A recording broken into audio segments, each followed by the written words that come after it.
হয় মই এটা কথা ক'ব লাগিব যে মই ঘৰুৱা কাম বন বৰ বেছি কৰা নাই বোৱাৰী হ'লেও মোৰ শাহুৱে মোক যথেষ্ট ছাপোৰ্ট কৰিছে বোৱাৰী হৈ অহাৰ পিছত শাহু বোৱাৰীৰ নিগেটিভ কনচেপ্টৰ অন্ত পৰিলে বোৱাৰীৰ নামত শাহুৱেকে জীয়ৰী এজনী পালে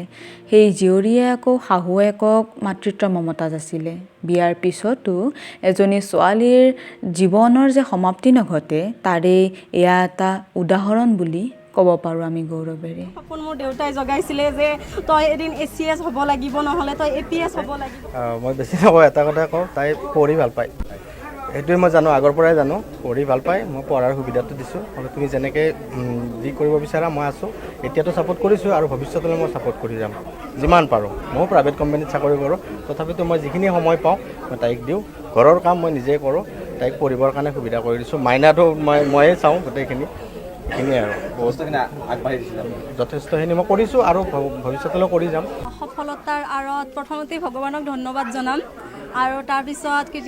মই মোৰ মা দেউতা মোৰ শাহু খুৰা খুৰী মোৰ হাজবেণ্ড মোৰ বৰজনা দাদা সকলোৱে মোক ছাপোৰ্ট কৰিছিলে সকলোৱে মোক আগুৱাই যোৱাত মোৰ এইটো যিটো জাৰ্ণি আছিলে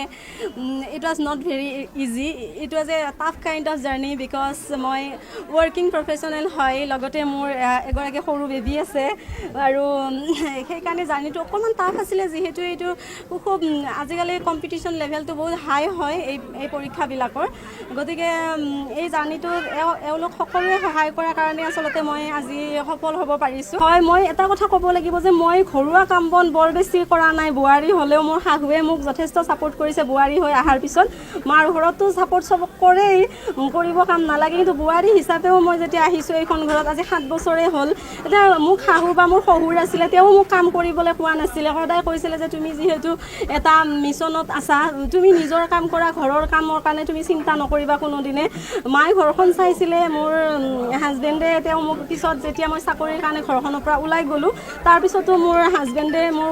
ঘৰখন চাইছিলে তেওঁ নিজেও ব্যক্তিগত খণ্ডত কৰ্মৰত